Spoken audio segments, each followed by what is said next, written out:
maka kita dikira sebagai zalim juga. Baik, kita sebut pula zulman kabiran kathiran. Dalam satu riwayat kabiran kathiran, zulman kathiran. Dalam hadis tadi kita lihat zulman kathiran, satu perakuan daripada kita, pengakuan daripada kita, zulman kathiran, kezaliman yang banyak sangat. Bukan sikit-sikit ni, kathiran, banyak. Baik, lalu kita meletakkan rasa rasa rendah diri kita kepada Allah, rasa kita amat memerlukan rahmat Allah, lalu kita menyatakan suatu perakuan, wala yaghfiru dzunuba illa anta, dan tidak ada yang boleh mengampunkan dosa-dosa besar illa anta. Dzunub ini dosa besar, nah, kecuali engkau. Dalam ayat Allah Subhanahu wa ta'ala sebut, apa kata Allah? Innallaha la yaghfiru an yushraka bih wa yaghfiru ma duna dzalika liman yasha. Allah kata Dia tidak mengampunkan dosa menyentuhkan dia. Ya, dosa syirik Allah Subhanahu wa ta'ala tidak akan mengampunkan dengan ibadat maupun dengan perbuatan baik, tetapi perlu dengan bertaubat. Jangan faham, jangan silap faham, kata kalau murtad ataupun syirik Allah dah tak ampun dosa. Nah, kita tahu, kita kena faham bahawa dosa-dosa ini boleh diampunkan oleh Allah dengan perbuatan kebaikan kita. Dalam satu hadis Nabi SAW disuruh kita lakukan kebaikan selepas dilakukan kejahatan.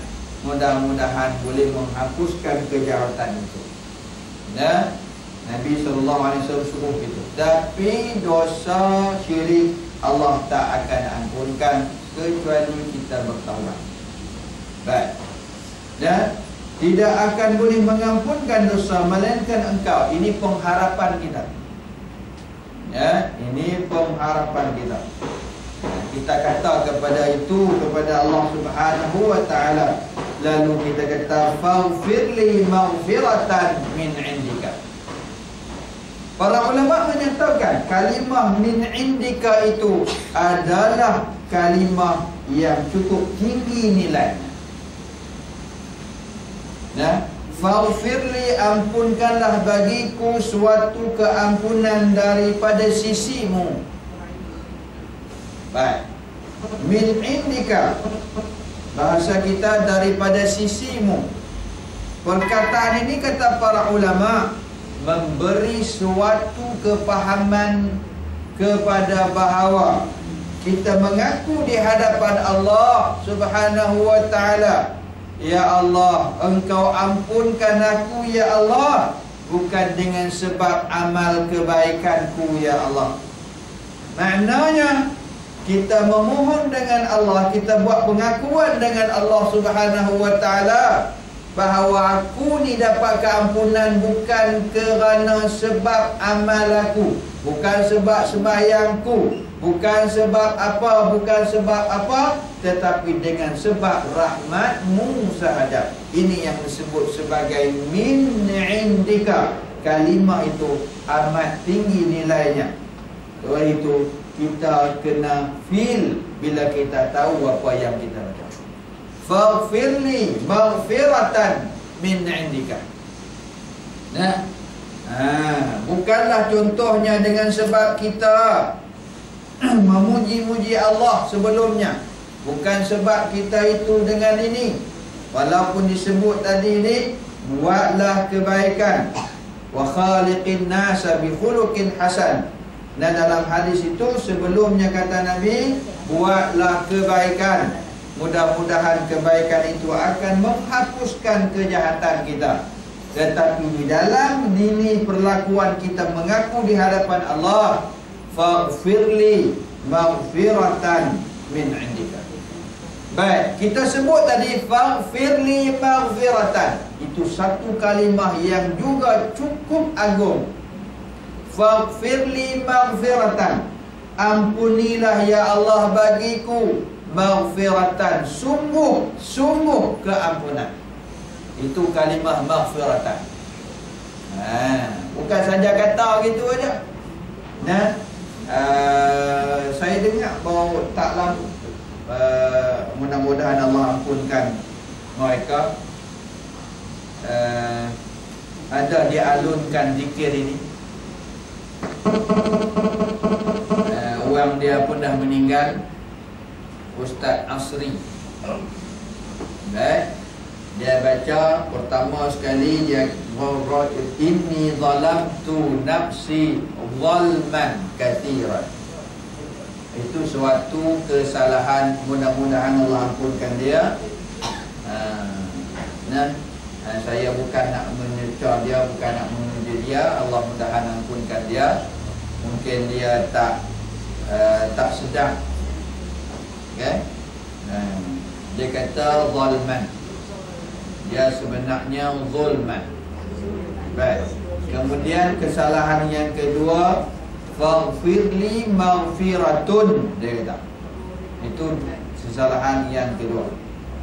Ya, mana nak tahu, aku kadang-kadang kita ni ada CD, kaset yang ada zikir-zikir alunan ini, lalu kita letakkan dalam kereta kita, kita bagi dengar anak-anak kita. Anak kita pun mengapai, mudah. Biasalah kalau dengan nyanyian ni mudah, kalau tak menyanyi ni susah sikit, kan? Dia susah sikit. Kalau dengan nyanyian ni cepat sikit. Baik, nak mengapai.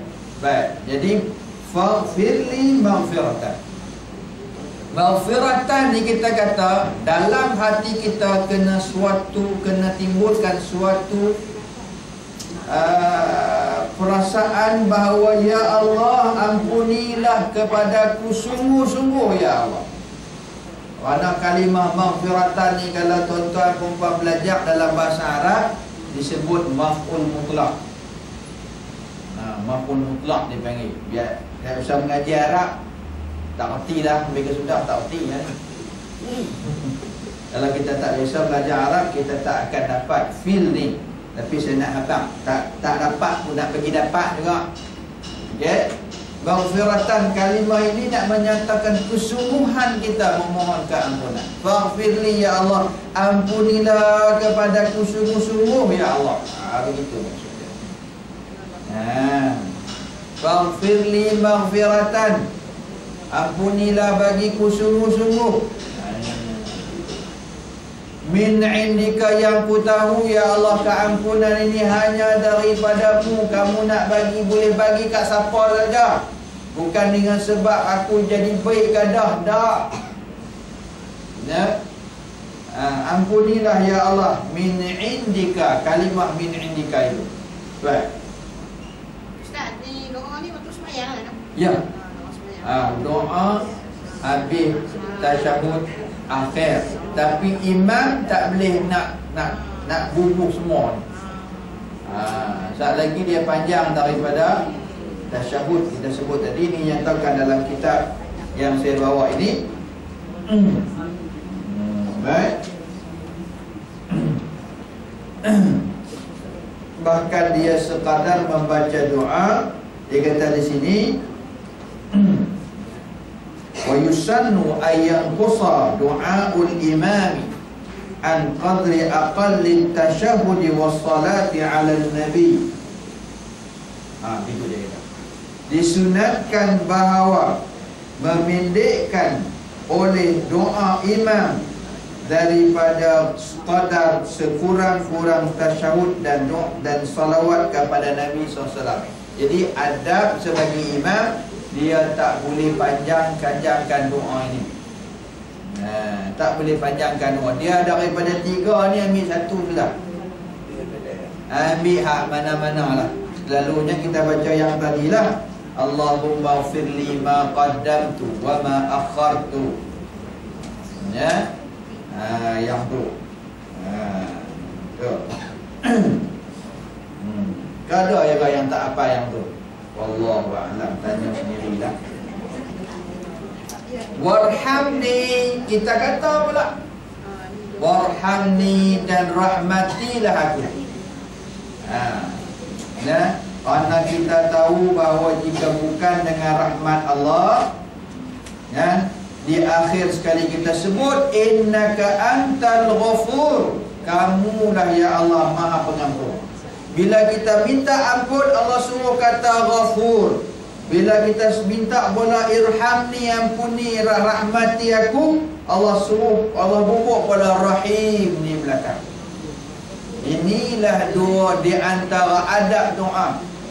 Apabila kita berdoa, kita kena sertakan dengan nama-nama Allah yang berkaitan dengan permohonan kita. Nah, Allahumma arhamni ya arhamar rahimin. Nah, Allahumma ighfirli anta al-ghaffarur rahim. Contohnya. Nah, ibu gitu. Orang tadi faghfirli, ibu sini antal ghafur. Warhamni anta ar-rahim. Innaka antal ghafurur rahim. Untuk apa kita kata yang ni? Ini yang disebut oleh para ulama bertawassul dengan nama-nama Allah ketika berdoa. Ya, apa maksud bertawassul? Jack Allah Ta'ala, bahasa kita ni. Bukan. Nah, memuji-muji Allah.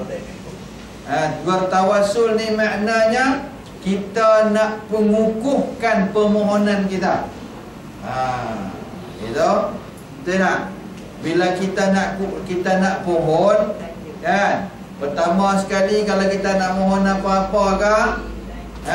Kita kena bawa sedip gaji. Gaji aku kurang daripada 3,000, barulah dapat 500. Kan? Lepas tu kena bawa permit, kena bawa contohnya apa ni, geran, barulah boleh dapat tayar free. Barulah dapat tayar free taksi oi. Tak gitu kan? Kena bawalah, bukan mohon macam tu saja. Jadi kita mohon dengan Allah Ta'ala. Bukanlah Allah tu makan rasuah. Bukan. Nak cerita adab, nak cerita, ya, sebaiknya macam ni, gitu. Jadi bolehlah kita bertawassul. Baik. Bertawassul dengan apa ini? Dengan nama-nama Allah. Warhamni. Tadi faghfirli, kemudian warhamni innaka antal ghafurur rahim.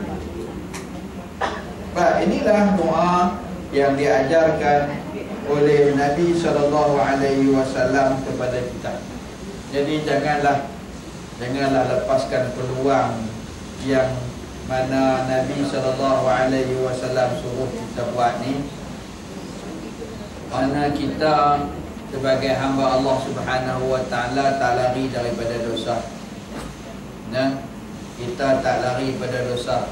Nabi sungguhlah, dan Nabi Allah pelihara sejak lahir hingga mati. Nabi mati, semua para Nabi tidaklah dimakan jasad mereka. Ya, Allah pelihara jasad mereka sehinggalah besok hari akhirat, insya-Allah. Baik, kita ni tak tahu lagi kan. Kita ni meninggal mula-mula kerah. Lepas meninggal sejuk, pegang badan pun sejuk. Lepas tu dia kerah. Lepas 3 hari dia lembek pula. Lepas 3 hari dia lembek. Mula-mula sekali rosak perut. Kerana perut ni asid banyak. Lagi ni lepas 3 hari asid tu penuh dalam badan, dia akan pertama sekali dia akan tolak keluar mata kita. Lepas 3-4 hari terkeluarlah mata kita pula dah. Itulah yang diceritakan sebagai wajah-wajah kematian. Baik, di situlah Allah Subhanahu wa taala akan beri nikmat ataupun sebaliknya. Dan baik, kita dengar cerita baru ni apabila nak dikumikan seorang orang yang gali kubur ni jumpa otak yang masih lagi dalam keadaan hidup. Jadi itu maknanya bayangkan otak tu tak binasa. Mungkin otak tu apa yang dipikirkan adalah yang baik-baik saja. Mungkinlah itu. Maknanya Allah Subhanahu wa taala beri suatu karamah, satu kemuliaan kepada ini hingga dia tidak dimakan oleh ulat maupun tanah. Baik elok lagi kita dengar jasad yang tak dimakan tanah dan sebagainya. Ini adalah suatu anugerah Allah Subhanahu wa taala. Baik. Kawan, baik, itu yang baik. Yang tak baik pun ada. Jasad Firaun Bela pun ada lagi. Jasad Firaun tu memang telah Allah Subhanahu wa taala janjikan supaya menjadi ibrah, menjadi tanda kekuasaan Allah Subhanahu wa taala. Kita dengar cerita bagaimana seorang saintis telah masuk Islam kerana mengkaji jasad Firaun tu sahaja. Mungkin Firaun tu tak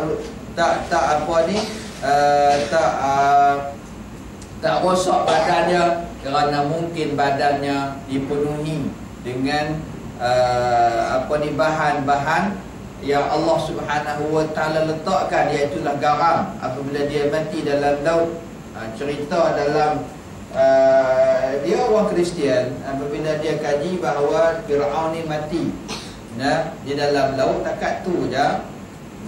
Tetapi dinyatakan dalam Quran bahawa jasadnya akan Allah Subhanahu wa taala kekalkan hingga apabila dia cek, kawan ni cek, rupanya ada bahan-bahan umpama garam, ada masih garam banyak dalam tubuh Firaun. Sebab itu mungkin jasadnya tidak rosak. Macam kita lah, tak ada dulu ni zaman-zaman tak ada apa ni, tak ada peti air, kita pun garam dah dekat ikan tu kan, keluarlah ikan wadi, ikan perkasa kan. Nampak kalau tak ada garam rosak dah. Cuba ikan wadi tu 10 tahun pun elok lagi. Dia yang sedap lah. Makan dengan pulut. Allahu Akbar, sedap. Betul. Tak apalah. Baik. Boleh dia masuk Islam dengan sebab itu. Macam-macam lah kalau kita lihat cerita hari ini di internet, cukup banyak. Cukup banyak. Baik. Kita ada satu lagi hadis, tapi saya ingat mungkin tak sempat pun. Hadis yang seterusnya insya-Allah kita akan bincang pada kuliah akan datang insya-Allah, berkenaan dengan bagaimana apa yang kita lakukan, zikir yang kita lakukan pada hari ini dengan zikir yang kuat kita baca, ianya adalah berlaku sejak zaman Nabi SAW. Baik, jadi anggapan sebahagian mereka yang menyatakan perbuatan itu adalah satu perbuatan yang tak wujud maupun bid'ah adalah suatu yang insya-Allah kita akan jawab dalam kuliah kita akan datang. Kalau kita lihat hadis ni, bahawa mengangkat suara dengan zikir ketika manusia keluar, yang selesai daripada sembahyang fardu, adalah berlaku pada zaman Rasulullah SAW. InsyaAllah yang ni kita akan bincang pada kuliah akan datang. Tadi imam Ustaz. Imam. Ya. Pada sembahyang maghrib berapa rakaat? maghrib. Lepas dia dah bagi salam pun, kita dah baca lirik-lirik semua kan, doa ke apa semua kan. Sedangkan ada makmum yang masih masbuk lagi. Masa tu macam mana? Kita kena fikirkan kita punya. Baik. Yang ni kita pakai mic kan bawah kan. Baik, ini kita akan bincang pada kuliah akan datang insya-Allah, tapi saya nak bagi jawapan. Zikir yang dikuatkan ini dinyatakan oleh para ulama. Adab zikir sebagai makmum hendaklah perlahan. Juga imam juga dia sebut secara perlahan, insya-Allah kita akan bincang. Kecuali imam yang nak mengajar makmumnya berzikir. Ya. Dalam masyarakat kita amalkan demikian kerana kita nak mengajar. Ya, apa yang berlaku pada hari ini di Mekah sana telah ditulis perata tempat berkenaan dengan zikir. Kerana kebanyakan orang sana lepas bayang dia tak ada zikir. Walaupun kebanyakan ulama menyatakan apabila orang ulama menyatakan apabila makmum tu tahu dah berzikir, ketika itu imam perlulah memperlahankan zikirnya. Nah, baik. Dalam keadaan ini, sekiranya tadi ada orang yang masbuk dan sebaiknya makmum itu janganlah mengeraskan ataupun janganlah menguatkan zikirnya agak, hendaklah dia mengurangkan ataupun dia bagi pelan lah dia punya zikir tu. Baik, yang subuh derah ni ataupun ni kerana kita nak ajak, kita nak ajak. Tapi dalam masyarakat kita saya menganggap beginilah, dalam masyarakat kita kenapa macam kita kalau kami di pondok tu bila-bila pun kita berderah. Ya, sebab kita di pondok ni proses pembelajaran. Ya, tapi kalau pondok pun belajar, di luar tak belajar. Dia belajar, dia pun nak kena belajar. Kan? Dan alhamdulillah saya dalam proses pembelajaran saya dulu, saya belajar zikir dengan ikut imam aja. Tak pernah hafal. Saya tak pernah hafal. Nah, la ilaha illallah wahdahu la syarika lah. Ikut tu tak tahu hafal sendiri ya. Nah. Tapi kalau kita tak buat macam tu, macam mana dengan bacaannya? Tapi tu iman ni pun satu juga. Takkan ambil 700 tak jadi. Kalau tak betul zikir. Banyak tempat juga kadang-kadang saya pergi, la ilaha illallah wahdahu la syarikalah lahul mulk wa lahul hamdu yuhyi wa yumiitu wa huwa ala kulli syai'in qadir.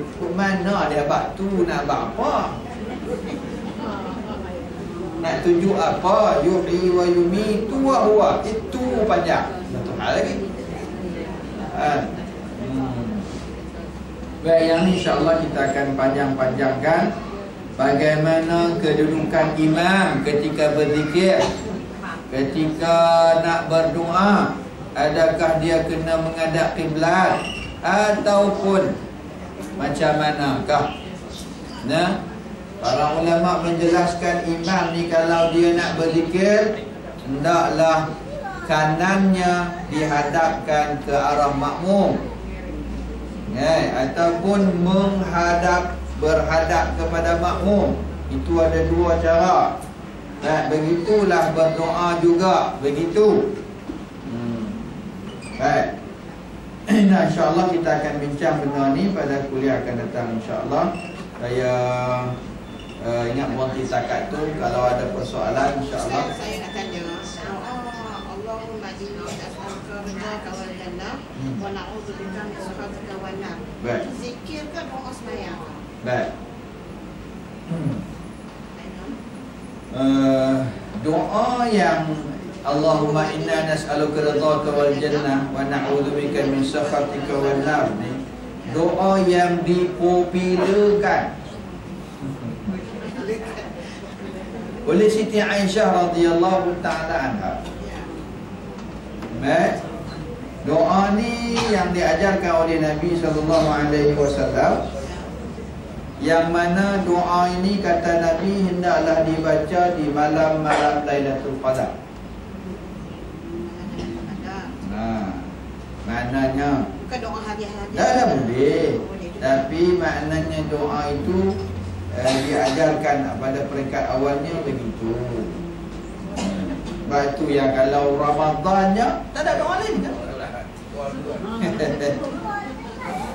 Allahumma innaka afuun karimun tuhibbul afwa. Tak ada doa lain kan?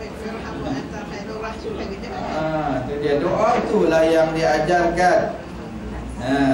Kalau mereka yang nak merindui malam Lailatul Qadar, membaca dah doa tu, Allahumma inna nas'aluka ridhaka wal jannah wa na'udzubika min sakhatika wan nar, ataupun wa na'udzubika min sukhtika wan nar. Min sakhatika ataupun min sukhtika. Baik. Saya nak tunjuk ada sikit satu doa yang diajarkan oleh Nabi yang kita baca tempat lain tapi disebut di sini, disuruh kita baca dalam sembahyang. InsyaAllah nanti kita akan bincang semula pada kuliah akan datang insyaAllah. Di antara doa yang diajar iaitulah Allahumma kama hansanta khalqi fahassin khuluqi. Doa tengok cermin orang. Okey.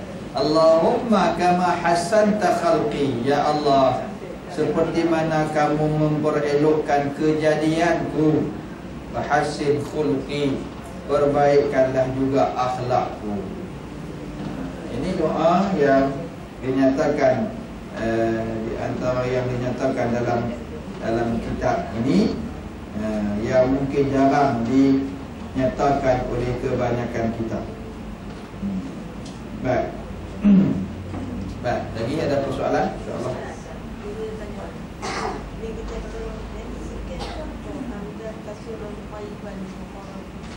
Mubarakan fi. Baik. Baik, ayat ni diajak oleh Nabi SAW. Di antaranya ketika kita dalam i'tidal. Seperti sami'allahu liman hamidah rabbana lakal hamdu hamdan katsiran tayyiban mubarakan fihi. Baik, ini juga diajar oleh sebahagian ulama ketika awal doa. Ya, kita dengar doa alhamdulillah hamdan yuwafi ni'amahu. Kan?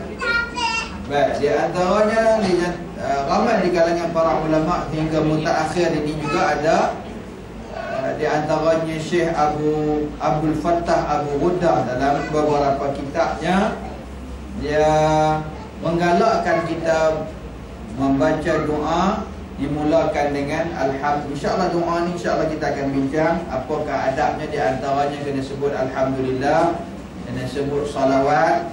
Kemudian di antara adabnya diakhiri dengan doa Rabbana taqabbal minna du'a'ana innaka antas sami'un alim wa tub 'alaina ya maulana innaka antat tawwabur rahim. InsyaAllah yang ni kita akan bincang pada kuliah akan datang InsyaAllah. Kena bagi sikit macam tu. Lagi dia merasa baru nak main. Baik, disuruh di kita baca alhamdulillahi hamdan katsiran tayyiban mubarakan fi, hamdan yuwafi ni'amahu wa yukafi'u mazidahu ya rabbana lakal hamdu kama yanbaghi li jalali wajhika wa 'azimi sultani. Ini di antara yang dinyatakan oleh Syekh Abdul Fattah Abu Ghuddah dan dinyatakan oleh para ulama yang lain juga. Jadi ini memang diajar oleh Nabi SAW doa ni. Jadi kita boleh amalkan lah. Hamdan katsiran tayyiban mubarakan fi. Doa ini sebenarnya disebut oleh seseorang ketika sembahyang di belakang Nabi SAW. Hingga kemudian Nabi selepas sembahyang, Nabi tanya, siapa yang kata tadi ni? Lalu dia kata, saya ya Rasulullah. Kemudian apa yang dilakukan oleh sahabat ini diperakui oleh Nabi. Apa maksud diperakui? Maknanya Nabi tak halang dan tak larang perbuatan itu. Cuma para ulama ada sedikit perbincangan berkenaan dengan bacaan ini. Adakah boleh dibaca oleh imam ataupun tidak di dalam sembahyang? Boleh tak imam baca? Maksudnya kalau baca tu jadi panjang. Sami'allahu liman hamidah, Rabbana walakal hamd. Adapun Rabbana lakal hamd. Baik. Mazhab Syafi'i, imam dan makmum kena baca dua-dua tu. Mazhab Syafi'i kita Sami'allahu liman hamidah, imam dan makmum. Rabbana lakal hamdu ataupun Rabbana walakal hamdu itu juga dibaca oleh imam dan makmum. Mentang-mentang bawa balik Mekah, dia kata Mekah tak ada. Kan? Dia Mekah imam je Sami'allahu liman hamidah, makmum pula kata Rabbana walakal hamd. Kau bawa balik Mekah. Nah, gitu. Baik. Kan? Dalam mazhab Syafi'i seperti mana disebut oleh dalam kitab Aunul Ma'bud, syarah kepada kitab Sunan Abi Daud, menyatakan di situ dalam mazhab Syafi'i kita disuruh kita menyebut kedua-duanya itu.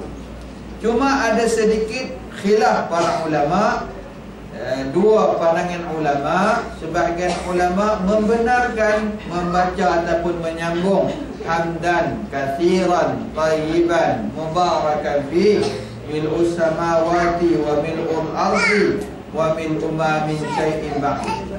Sebahagian ulama tidak membolehkan kerana dia telah dikira memanjangkan bacaan sembahyang, melainkan dia perlu dahulu dapat keizinan daripada para makmum. Itu ada khilaf para ulama. Jadi bagi saya kalau ada khilaf para ulama ni, kita kena lihat kepada suasana. Dan kalau kita tengok belakang tu semua pakat-pakat, kan, nak pencin 2 kali dah. Okay. Takat pendek sudahlah. Tapi kalau kita di taman apa semua muda ke apa ke, baca lah panjang sikit tak apalah. Kan, sebab itu di Mekah kalau orang ramai-ramai dia tak baca surah Sajadah. Dia kata ramai orang sakit, dia kata. Lepas tu ramai orang tak erti. Sujud Sajadah dia rokok dulu. Tak batalkan sembahyang. Habislah punah sembahyang orang tu. Orang Malaysia tak apalah. Orang Malaysia kalau hari tu sembahyang tak sujud sawi, tak sujud Sajadah lah, Allah, kena ada sujud Sajadah balik-balik puas hati hari ni sembahyang di masjid dia kata. Kan? Kadang-kadang ada yang macam tu. Loh, pagi ni Ustaz Iman tak baca surah Sajadah, di Mekah tu tak baca. Rasa macam tak lengkap, no? Baik, tak apalah macam mana. Tapi itulah doa hamdan katsiran tayyiban mubarakan fi. Allahu a'lam. Baik. Kalau itulah kot untuk kuliah kita hari ini. Kita ada dalam tempoh masa ada 5-10 minit lagi. Itu ada pengumuman daripada pihak pengurusan, insya-Allah. Bismillahirrahmanirrahim. Alhamdulillahirabbil alamin. Wassalatu wassalamu ala asyrafil anbiya'i wal mursalin sayyidina maulana Muhammad wa ala alihi wa sahbihi ajma'in. Allahumma 'allimna ma jahilna wanfa'na bima 'allamtana wa 'allimna ma yanfa'una warzuqna 'ilma. Allahumma faqihna fid din wa 'allimna at-ta'wil. ربنا افتح بيننا وبين قومنا بالحق وأنت خير الفاتحين.